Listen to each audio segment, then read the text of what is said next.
In this episode, cruiser Aurora, Fortune's favorite.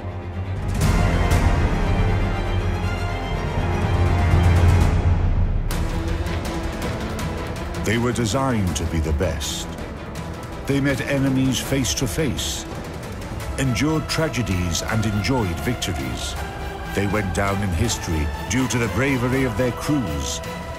They are the ships that deserve to be called naval legends.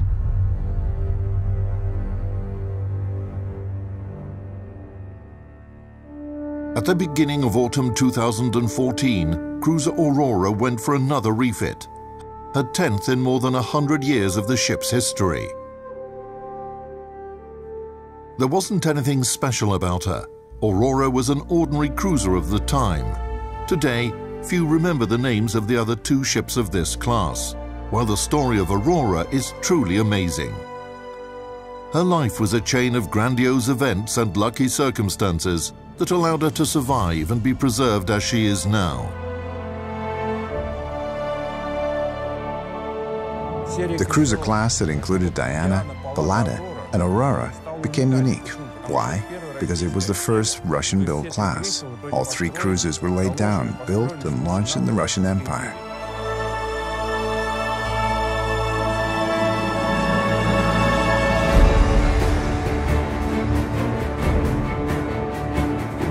At that time, it was more profitable for Russia to order ships abroad. Domestic shipyards required more time to complete the construction, and the cost was sometimes even higher than in Great Britain. One might think that the ship should have been ordered abroad, cheap, quick, and efficient. However, there was one problem. Great Britain was our main potential adversary. New protected cruiser Aurora and her sister ships, Diana and Pallada, were intended for two main tasks: operations on enemy supply lines, as well as reconnaissance and support within a squadron. We're now on the legendary cruiser Aurora, launched in 1900. The uniqueness of the ship lies in the fact that, having lived through 3 wars, she's still in commission of the Russian Navy. Ship's specifications: length 416 feet, beam 54 feet 12 inches, total displacement 6,897 tons, draft 20 feet 12 inches. The engine is the heart of any ship. Here we have a closed-cycle steam power plant. Of the 3 machines, only one, driving the middle propeller, remained intact. It was built in 1900, but it is still operational.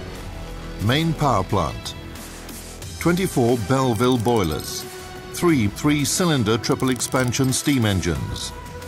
Power output 11,971 horsepower. Electric equipment: the rudder gear was electrically driven, but could also be actuated manually or with steam. We're now in the steering compartment of cruiser Aurora. It was used to manually shift the rudder blade and turn the ship around. One man alone could barely rotate the helm. To overcome the water resistance, the efforts of 3 men were needed. It is perfectly preserved and looks the way it did more than 100 years ago. Armor: armored deck from 1.5 to 2.5 inches. Conning tower 6 inches. At the end of the 19th century, good first-rank cruisers had the thickness of their conning tower armor equal to the caliber of their main guns. On Aurora, it was 6 inches. Armament at the beginning of the Russo-Japanese War: 8 cannon guns, caliber 6 inches. 24 cannon guns, caliber 3 inches. 3 mine torpedo launchers, caliber 15 inches. Initially, the main armament of the ship consisted of 8 Cannet guns with a caliber of 6 inches on the upper deck. Additionally, 24 guns with a caliber of 3 inches were installed on the gun deck. Before the cruise to the Far East, optical sights were mounted on all guns. The thickness of the armor sheets on each gun is 1 inch. Maximum speed 19.2 knots. Cruising range 4,000 nautical miles at 10 knots. The construction of cruiser Aurora took 6 years, quite a long period of time, one might say. But this is understandable. The industry in Russia was not as developed as somewhere like Great Britain.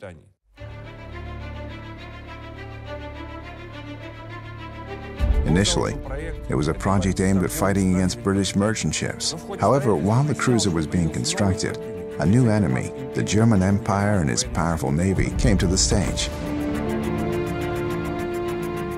In addition, another geopolitical task arose, the military buildup of Japan and the development of its navy. This was the third geopolitical task, and there were only 3 ships under construction. To cover all these tasks, using only 3 ships was a challenge. That's why, during her construction, the cruiser's purpose and classification were changed from time to time.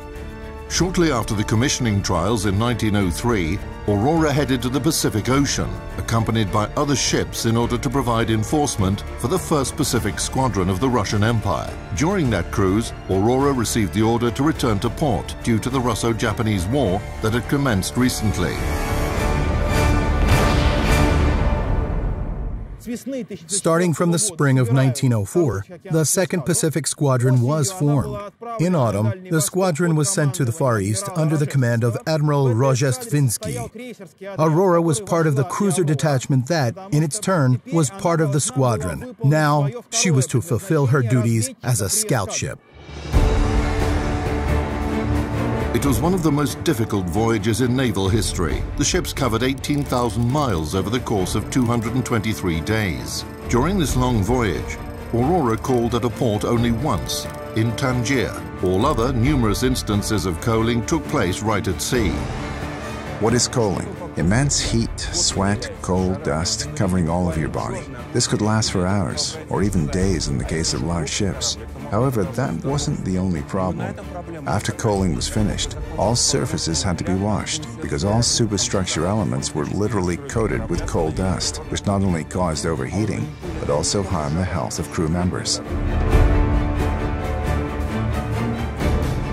It was an ordeal for Russian sailors, who were northern people by character. On May the 27th, 1905, the Russian squadron was met by a Japanese fleet under the command of Admiral Togo at the Korea Strait. At 1349, the Battle of Tsushima commenced. The events progressed in a worst-case scenario. The Russian squadron was utterly defeated. 4 brand-new battleships were sunk. Another one, Aurora, was heavily damaged and barely stayed afloat. Cruiser Aurora engaged in the battle 45 minutes after it started. In the company of other cruisers, she defended transport ships that were part of the squadron against the Japanese superior forces. Then she accompanied the line of Russian battleships. The Japanese pelted Aurora with fire. During the battle, the number of hits received by the cruiser amounted to almost 20. During the Battle of Tsushima, the ship fired about 2,000 shots and received 18 hits. Shells hit the smokestacks. They were riddled with small fragments. The first smokestack was barely holding up. It was hit by 2 shells that left breaches of more than 43 square feet each. Most shells hit the forward part of the ship. The biggest breach on the gun deck was about 21 square feet. The conning tower was hit twice, having broken the hammock netting and steel ladder. The fragments of the exploded shell flew into the conning tower. 4 people were injured, and the ship commander, Captain Yegoriev, was fatally injured. 98 people died or were injured, a sixth of the crew. All main and secondary guns were damaged. However, the crew of cruiser Aurora kept their chins up. 3 people worked at each boiler. 1 would open the doors, and 2 others would shovel the coal into it. During the Battle of Tsushima, 144 people were throwing coal into the boilers at temperatures of almost 200 degrees Fahrenheit for 28 hours without stopping.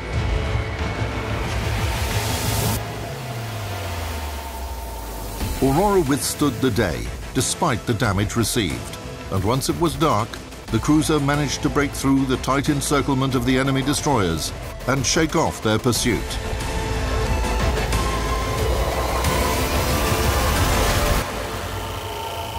In that situation, Admiral Enquist, the commander of the cruiser squadron, made the absolutely correct decision not to break through to Vladivostok. By returning to Manila, Enquist saved the ships for Russia.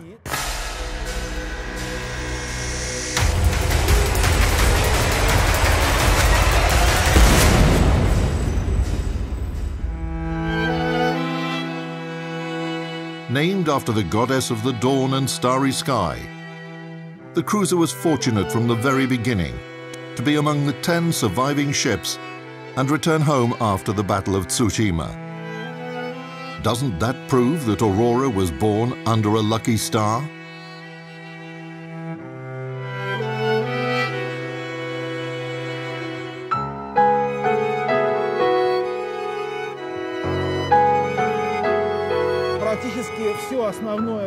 Almost the entire battle core of the Russian fleet was destroyed, and even ships that were considered obsolete, like Aurora and Diana, which had survived the Russo-Japanese War, could still be useful to the fleet. In 1909, cruiser Aurora became a training ship and entered the First World War with that status.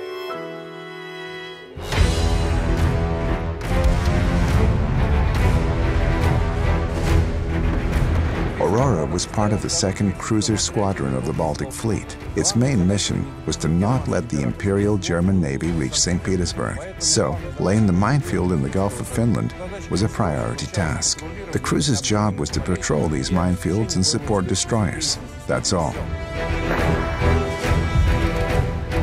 So Aurora fulfilled those tasks from the very beginning.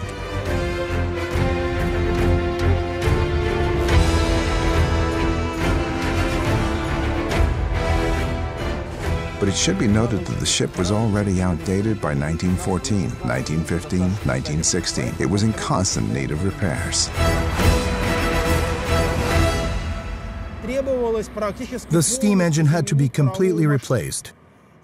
In this condition, Aurora met the February Revolution in Russia, and she was almost in the same condition during the October Revolution. During the revolutionary events of 1917, the sailors of the Baltic Fleet, Aurora in particular, played an almost decisive role in the Bolsheviks' victory. This active participation of the sailors was determined by a number of factors.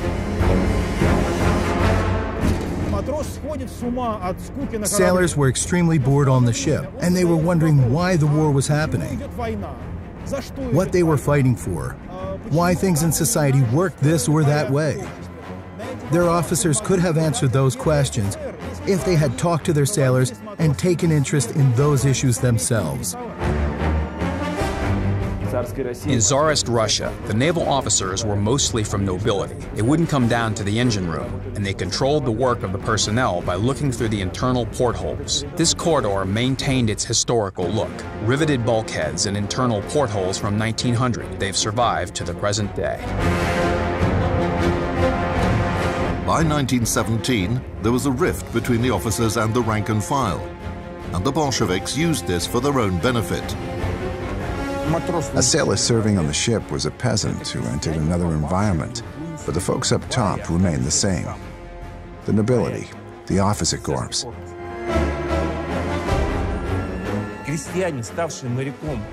A peasant who became a sailor fought on his action station, for his action station and his ship.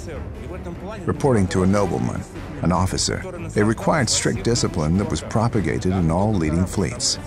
As soon as the ship docks, the sailors have free time. What did free time mean for a sailor in the early 1900s? It was anything but combat training. Leaflets, propaganda.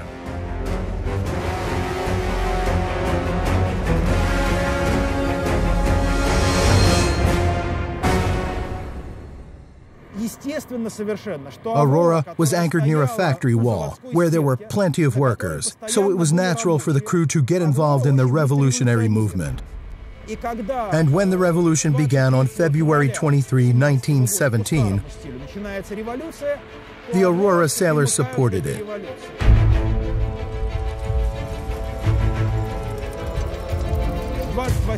On February 28, the Aurora crew came ashore.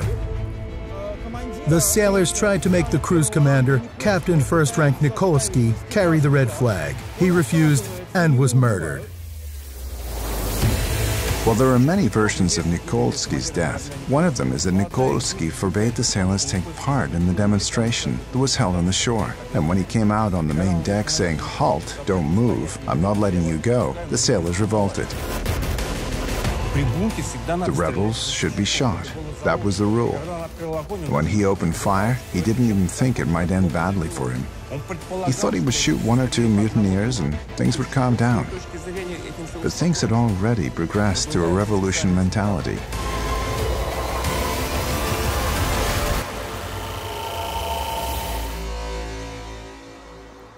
By October 1917, Aurora was a completely revolutionary ship. On October the 25th, the cruiser stood in the fairway of the Neva River, near Nikolaevsky Bridge. At 21:45, her bow gun fired a shot which began the October Revolution. One of the myths about the legendary cruiser Aurora is that she fired at the Winter Palace during the Revolution. The Winter Palace was a government building at the time, so it would have been like firing at Buckingham Palace from the Thames or at the White House from the center of Washington. The very next day, after the assault on the Winter Palace, newspapers wrote that Aurora was firing combat shells at a government building, the Winter Palace. As a matter of fact, a combat shot could not have happened. When passed for repairs, a ship of any nation gets disarmed, so it was a blank shot. But this myth, born by mass media, remains alive till today. In the summer of 1918, guns were removed from Aurora and sent to the front line of the Russian Civil War. However, 4 months before the ship was placed into reserves, she was one step away from destruction. An explosive device was found in one of the ship's magazines. It was neutralized by Aurora's chief artillery officer, Lieutenant Winter. The bomb detonated right in his hands, and the officer was injured. This accident shows that back then, cruiser Aurora was already perceived as a symbol. However, despite her merits for the revolution, Aurora had every chance to get scrapped. The young Soviet Republic had no funds to promptly rebuild its fleet. Of the two cruisers of this type, Aurora and Diana, the former had an important advantage. She had been overhauled. As a result, Diana was scrapped, and Aurora returned to service as a training ship. The next time the Navy thought about decommissioning the cruiser was in the early 1940s, but then a new war reared its head.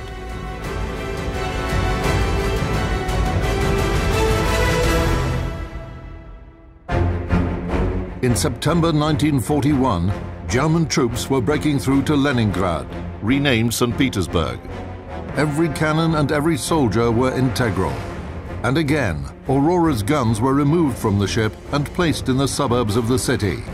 What is done within a month in peacetime, they did within a day. Bringing a crane to Aurora, removing her guns, placing them on a flat car, taking them to their positions. And the positions themselves are pretty sophisticated fortifications. What is a fortified position? It's a place where you have to sort of recreate a ship deck. So they dug special pits and cast concrete inside. And this concrete served as a ship deck.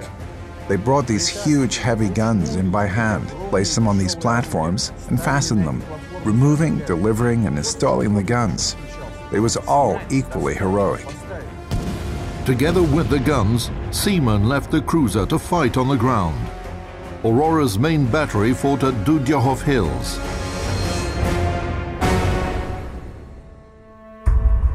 The crew showed themselves to be heroes, and almost all of them fell defending the city. The guns were installed just in time for the defense of Leningrad itself. The German 4th Tank Group was at the tip of the spear, and Battery A, composed of guns and seamen from cruiser Aurora, stood in her way. The sailors fulfilled their duty. They accomplished their mission.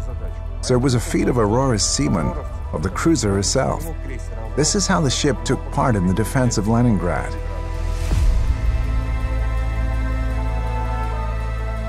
The cannons from Aurora were fighting not only at Dudyehov Hills. The aft gun was taken from the ship's deck straight to armored train Beltiets. The cruiser herself was fighting German aircraft in the port of Oranienbaum. Seriously damaged by enemy air bombs and artillery shells, Aurora was run aground, but still continued to defend the sky of Leningrad from German aviation. Though Aurora was sitting on the ground, she remained in the ranks throughout the entire war, and her flying flag was a symbol of this. The flag showed that Aurora was in the ranks. Aurora was fighting. She was fulfilling her duty.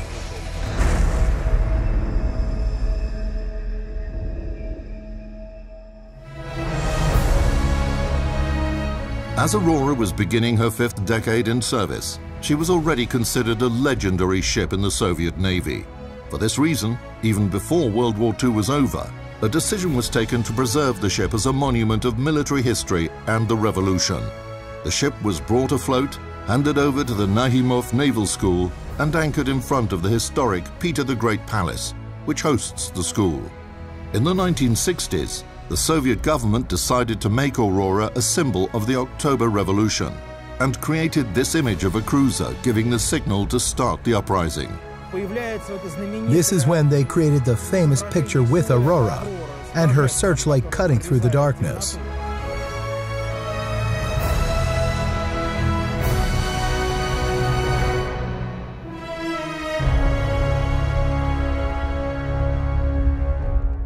Commissioned in 1903, cruiser Aurora could have been destroyed in the Battle of Tsushima, could have gotten sunk by a German submarine during World War I, or could have been scrapped after the Russian Revolution and the Civil War. In World War II, she could have gotten destroyed by German aircraft or artillery, but the cruiser is still in service. Doesn't that prove that she's not only the most legendary, but also the luckiest ship in the history of the Russian Navy?